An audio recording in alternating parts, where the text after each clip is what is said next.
Hello Nagarjuna Reddy గారు. చెప్పు నాగరాజు, ఏమిటి సంగతులు?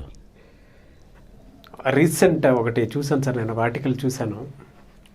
కేంద్ర ప్రభుత్వం కూడా అప్పు చేసింది అని, అంటే అది చూపించడం కూడా 100 లక్షల కోట్లు, 101.3 లక్షల కోట్లను చూపిస్తుంది అనమాట. కేంద్ర ప్రభుత్వం అప్పు చేసినట్లు, అండ్ దాన్ని ఆర్థిక శాఖ మంత్రి చెప్పినట్లయితే చూశాను నేను ఆర్టికల్. ఎలా సార్, అంటే ఎలా తీసుకోవచ్చు అంటారు? మన జూన్ ఎండ్కి వచ్చేటప్పటికి ఇంత అయింది అని చెప్పేసి ఆ ఆర్టికల్లో రాసింది.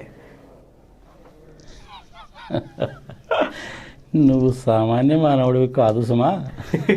కాసేపు అమరావతి అంటావు, ల్యాండ్స్కేప్ అంటావు, దమ్మాల శ్రీనివాసులు గారు అంటావు, నవరత్న నగరాలు అంటావు, తర్వాత ఏమో నవరత్నాలు సుప్రీంకోర్టు వాళ్ళు చెప్పారంటావు, కేసులు అంటావు, స్టేలు అంటావు, డీజీఐ రిజిగ్నేషన్ అంటావు. ఇవాళ ఏకంగా ఫైనాన్షియల్ మ్యాటర్స్లోకి వెళ్ళిపోయావు. అవును సార్, అది ఆర్టికల్ చూస్తే నాకు చాలా ఇంట్రెస్టింగ్ అనిపించింది. అంత అప్ప అన్నట్టు అనిపించింది అనమాట. ఇప్పుడు నీకు ప్రజలకు తెలియాలి కాబట్టి, నువ్వు కూడా అడిగావు కాబట్టి ప్రజలకి ఏంటప్పుడు తెలియాలి. ఓకే, నువ్వు అడగడం తప్పలేదు, నాకు తెలిసింది ఏదో చెప్తాను. ఒక్కసారి భారతదేశము అంటే చూసుకుంటే, నాకు తెలిసినంత వరకు భారతదేశం అనేటువంటిది ప్రపంచంలో ఏ దేశానికి కూడా కంపేర్ చేయడానికి వీల్లేదు.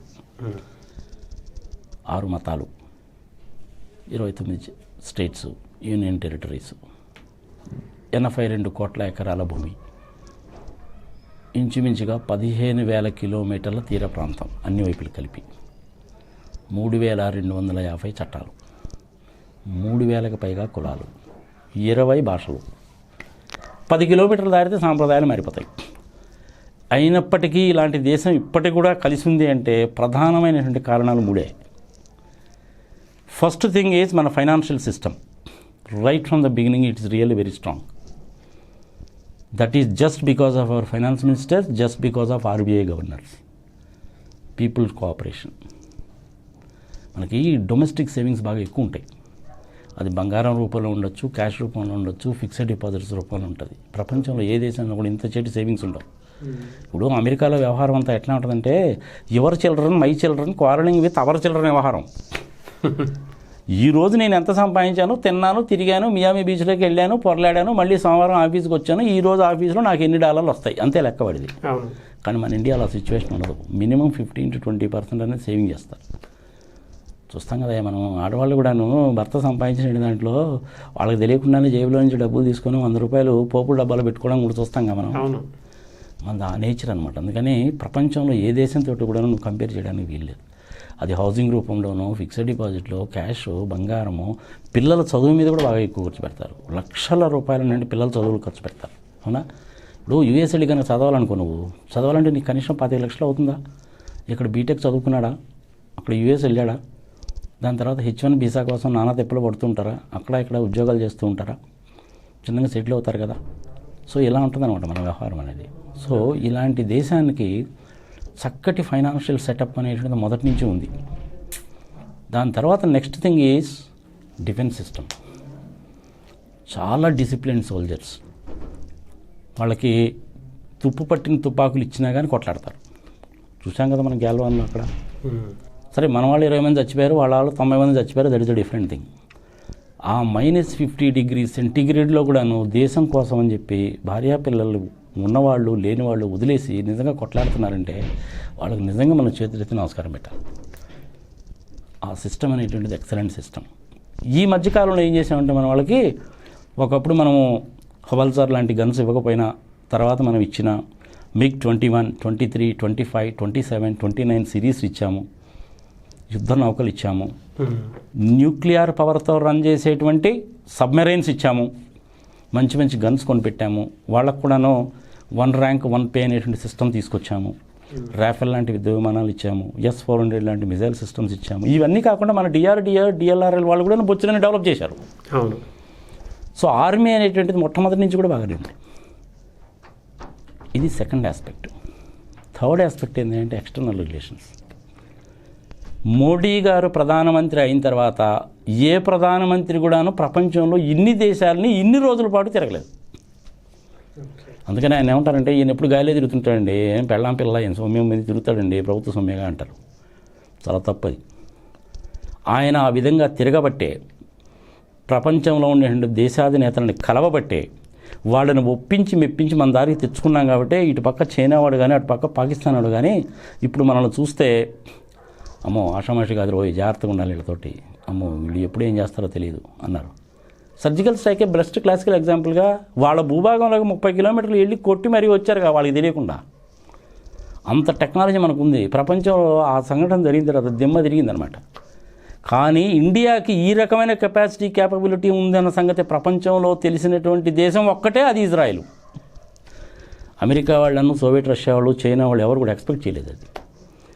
ఇప్పుడు భారతదేశం అంటే ఏంది జనాలకు అనేది బాగా క్లియర్గా తెలిసింది.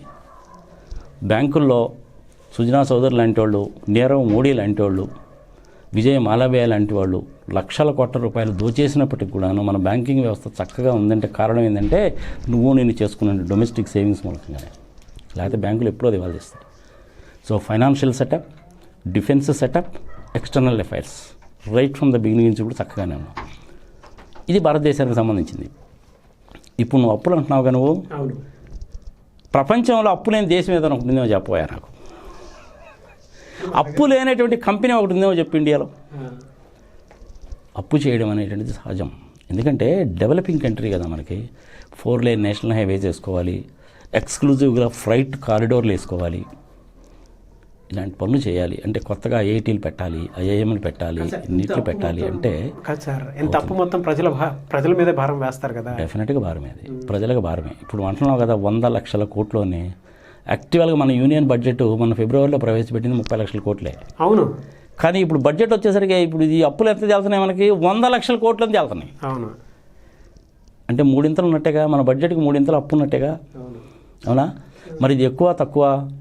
డెఫినెట్గా భారతదేశానికి ఎక్కువే. మరి ఇంత అప్పు ఎందుకు అయింది? దానికి మన వాళ్ళు రీజన్ ఏం చెప్తారంటే పనికి మారిన రీజన్ అనమాట. కరోనా మూలకంగా వచ్చిందండి అంటారు. మరి కరోనా రాకముందు కూడా అప్పు ఉందిగా. వీటిని నిరోధించడానికి, నియంత్రణ చేయడానికి కోసం అని చెప్పి మన భారతదేశంలో ఏం చేశారంటే ఒక చట్టం తీసుకొచ్చారు. FRBM అంటారు దాన్ని. ఆ చట్టం ఒకటి తీసుకొచ్చారన్నమాట. ఆ చట్ట ప్రకారం ఏంటంటే ఫిజికల్ డెఫిసిట్ అనేటువంటిది 3.5% మించకూడదు. ఫిజికల్ డెఫిసిట్ అంటే ఏంటి? సెంట్రల్ గవర్నమెంట్కి వచ్చేటువంటి రెవెన్యూ 100 రూపాయలు అనుకుందాం ఫర్ ఎగ్జాంపుల్. దానికి ఖర్చు అనేటువంటిది 103 రూపాయలకి మించకూడదు. ఫిజికల్ డెఫిసిట్ అంటే the difference between the government total revenue and the government total expenditure మధ్య ఉండే గ్యాప్ని ఫిజికల్ డెఫిసిట్ అంటారు. అంటే నీకు 100 రూపాయలు ఆదాయం వస్తే నువ్వు 103 రూపాయలు ఖర్చు పెట్టావనుకో, 3 రూపాయలు అప్పు అయిపోవట్లా. అది అంతకంటే దాటకూడదు అనేసి ఒక చట్టం. ఆ చట్టమే కాకుండా తర్వాత 2017 ఆగస్టులో ఇంకో చట్టం కూడా తీసుకొచ్చారు. అది చాలా దారుణమైన చట్టం. దాన్ని financial regulation and deposit insurance act అంటారు.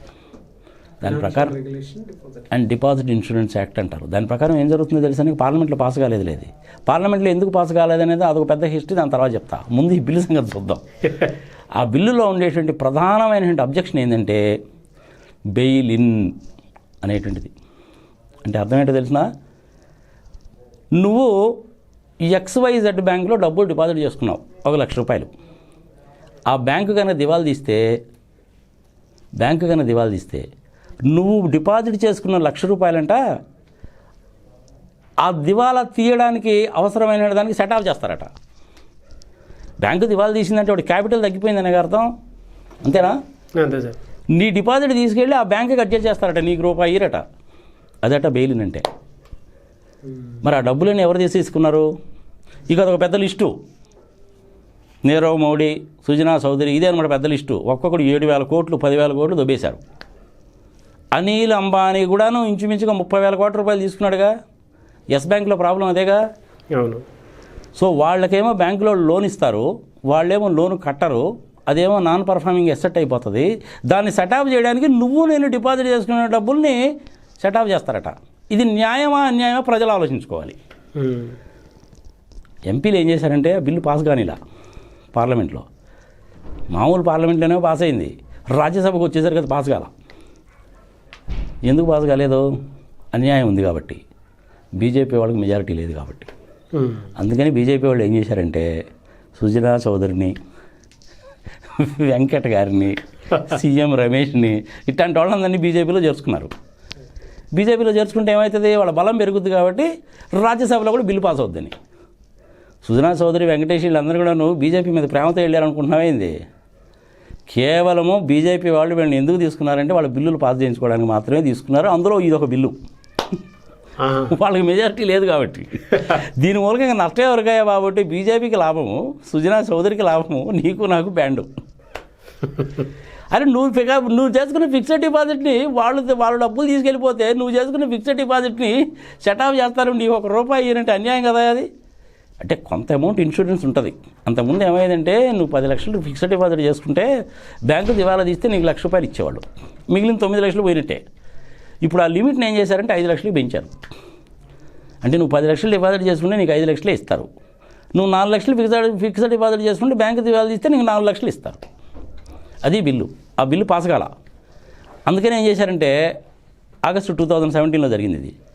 ఇప్పుడు ఆ బిల్లుని కొంచెం మాడిఫై చేసి దానికి ఒక మాస్క్ వేసి, ఇది కరోనా మాస్క్ లాంటి మాస్క్ వేసి జనాలకు ఎవరికి నాలాంటి వాళ్ళకు కూడాను సగం అర్థమయ్యేటట్టుగా దానికి మసిపూసి మారడికాయ చేసి మళ్ళీ ఒక బిల్లు తీసుకొచ్చారు. అది 2019లో వచ్చింది. అది కూడా ఇంకా పెండింగ్లోనే ఉంది. సో ఇలాంటివన్నీ కూడా చేస్తూ ఉంటారు. ఇప్పుడు నేను ఇందాక చెప్పానే, ఇది ఫైనాన్షియల్ రెగ్యులేటరీ బిల్ అనేటువంటిది 3.5కి సంబంధించింది. అది ఎవరు తీసుకొచ్చారనుకున్నాం? మన తెలుగునే తీసుకొచ్చాడు. ఓకే. ఈఏఎస్ శర్మ అని ఒక 75 ఏళ్ల పెద్ద మనిషి. ఆయన వాజ్పేయి గారి టైంలో ఉన్నాడు, రాహుల్ గాంధీ గారి టైంలో ఉన్నాడు, వీళ్ళందరి టైంలో కూడాను మంచి పొజిషన్లో ఉన్నాడు. ఆయన డిపార్ట్మెంట్ ఆఫ్ ఫైనాన్స్లో ఢిల్లీలో ఉన్నాడు. ఆయన వైజాగ్లో ఉంటారు ఇప్పుడు. ఆయన ఈజ్ అన్ ఎక్సలెంట్ పర్సన్. ఆయన బిల్లు తీసుకొచ్చాడు. ఆ బిల్లులో ఉన్న ప్రధాన అంశం ఏంటంటే సెంట్రల్ గవర్నమెంట్ కానీ స్టేట్ గవర్నమెంట్ కానీ ఇష్టం వచ్చినట్టు అప్పులు చేయడానికి వీల్లేదు. దాన్ని 3.5% క్యాప్ పెట్టారనమాట. అంటే నీ బడ్జెట్లో 3.5% కంటే ఎక్కువ చేయడానికి వీల్లేదు. ఫిజికల్ డెఫిసిట్ అనేది 3.5%ని మించి ఉండకూడదు.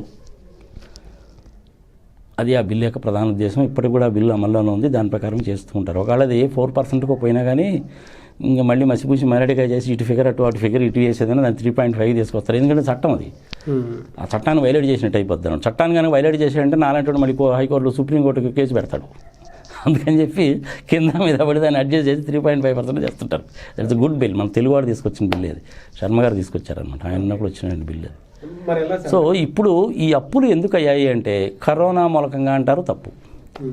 ప్రపంచవ్యాప్తంగా ఆర్థిక సంక్షోభం వచ్చింది అని చెప్తారు, కొంతవరకు కరెక్టు. కానీ ఇలా అప్పులు చేసినటువంటి డబ్బులు ఏం చేశారా బాబు అంటే లెక్క మటుకు చెప్పరు. నువ్వు కనుక అడిగావంటే దేశద్రోహాన్ని నీ మీద కేసు పెడతారు. ఇది పెద్ద ప్రాబ్లం. ఇప్పుడు మనం అప్పు ఎప్పుడు చేస్తాం? పిల్లోడిని అమెరికా పంపించాలి, నా దగ్గర 10 లక్షలు ఉన్నాయి, 30 లక్షలు ఖర్చు అవుతుంది, 20 లక్షలు బ్యాంకులో అప్పు చేస్తాను. వాడు రేపు అమెరికా వెళ్ళిన తర్వాత చదువుకొని ఉద్యోగం చేసుకొని చిన్నగా తీర్చుకుంటాడు. పద్ధతి బాగానే ఉంటుంది. ఇల్లు కట్టుకుంటున్నావు, 50 లక్షలు అవుతుంది, నీ దగ్గర 20 లక్షలు ఉన్నాయి, 30 లక్షలు బ్యాంకు దగ్గర తీసుకుంటావు, ఈఎంఐలు కడతావు. కారు కొనుక్కోవాలి, 5 లక్షలు అవుతుంది, నువ్వు 2 లక్షలు పెట్టుకున్నావు, 3 లక్షలు అప్పు తీసుకుంటావు, ఈఎంఐలు కడతావు. అఫ్కోర్స్ నువ్వు ఈఎంఐలు కానీ కట్టకపోతే నీ ఇంటికి వస్తారు మనుషులు, వస్తారు, చాలా దారుణమైన థర్డ్ క్లాస్ లాంగ్వేజ్ మాట్లాడుతుంటారు నీలాంటి వాళ్ళ విషయంలో, నాలాంటి వాళ్ళ విషయంలో. కానీ సుజనా చౌదరి గారి విషయంలో మటుకు ఫోన్లు కూడా చేయరు. ఇది జనాలకు తెలిసిందే. దాని మీద ఈడీ కేసులు ఉంటాయి, ఇన్కమ్ ట్యాక్స్ కేసులు ఉంటాయి, సిబిఐ ఎంక్వైరీలు ఉంటాయి. వాళ్ళకి ఇవన్నీ కూడా గడ్డి పోస్తూ సమానం. కారణం ఏందిరా బాబు అంటే ఆ ఈడీలను సిబిఐ ఎంక్వైరీలు కూడా అలాగే ఉంటాయి. సరే, ఇక మన చంద్రబాబు నాయుడు గారు అసలు సిబిఐ రావడానికి వీల్లేదన్నాడు. That is a different thing. Okay, ఓవరాల్గా అప్పు చేయడం అనేటువంటిది ఒక్క ఇండియానే కాదు, ఈవెన్ అమెరికన్ గవర్నమెంట్కి కూడా అప్పు ఉంటుంది, చైనీస్ గవర్నమెంట్కి కూడా అప్పు ఉంటుంది. వీళ్ళందరూ అప్పులు ఎక్కడి నుంచి తీసుకుంటారా అంటే వరల్డ్ బ్యాంక్ నుంచి, ఐఎంఎఫ్ నుంచి, ఏషియన్ డెవలప్మెంట్ బ్యాంక్ నుంచి. అమెరికాలో కొంతమంది మల్టీ ట్రిలియనర్స్ ఉంటారు, వాళ్ళ దగ్గర నుంచి తీసుకుంటారు. గవర్నమెంట్ కూడా వాళ్ళ దగ్గర నుంచి అప్పులు తీసుకుంటుంది. సో అప్పు అనేటువంటిది ప్రపంచవ్యాప్తంగా ఉంటుంది. ఇప్పుడు నువ్వు చెప్పినటువంటి ఫిగర్ మటుకు ఎక్స్ట్రాడినరీ ఫిగరు, అంత చేయాల్సిన అవసరం లేదు. ఎందుకు చేశారని చెప్పి నువ్వు అడగడానికి వీల్లేదు. నువ్వు నన్ను అడిగినా కానీ నీ చెప్పలేని చెప్తే నా మీద కేసు పెడతారు. మరి అప్పు కావడానికి కారణం ఏంటంటే అన్నెసెసరీగా ఖర్చులు పెట్టడం, దిక్కుమాలినటువంటి పథకాలు చేయడం, ఏది పసుపు కుంకుమ లాంటి దిక్కుమాలిన పథకాలకు డబ్బులు ఖర్చు పెట్టడం, ఇలాంటి వాటి మూలకంగానే అప్పులు అవుతాయి. మరి సొల్యూషన్ ఏంటి సార్ దీనికి? సొల్యూషన్ ఒకటే, ట్యాక్సెస్ని కరెక్ట్గా కలెక్ట్ చేయాలి.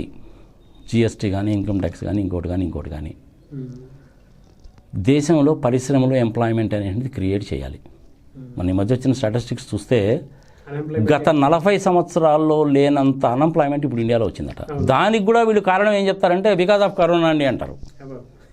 ఇక నువ్వు ఏదైనా చెప్పబ్బా, కరోనా, అప్పు ఎందుకైంది కరోనా, జీడిపి ఎందుకు తగ్గింది కరోనా, రైళ్లు టయానికి ఎందుకు నడవడం లేదు కరోనా, నీళ్ళు ఎందుకు రాలేదు కరోనా, వర్షం ఎందుకు పడలేదు కరోనా. కరోనాకి వర్షం ఏమైనా సంబంధం ఉంటుందా? కానీ ప్రజలకి ఏమర్థం చేసుకోవాలంటే ప్రతి ప్రభుత్వాలు కూడా అప్పు చేస్తాయి. ఇప్పుడు కేంద్ర ప్రభుత్వానికి లేదంటే మన రాష్ట్ర ప్రభుత్వాలకు కానివ్వండి నెలకి ఒక 5,000 కోట్ల రూపాయలు జీఎస్టీ రూపంలో వస్తుంది అని అనుకుందాం. కరోనా మూలంగా అది 2,000 కోట్లు పడిపోయింది. మరి ప్రభుత్వ శాలరీస్ అయితే ఇవ్వాలా, కరెంటు బిల్ అయితే కట్టాలా, కేసీఆర్ గారికి సెక్యూరిటీ అయితే ఉండాలా, తప్పదుగా. మరి నువ్వు ఖర్చు ఎక్కడ తగ్గిస్తావు? అన్నెసరీ ఎక్స్పెండిచర్ అనేది తగ్గించవచ్చు.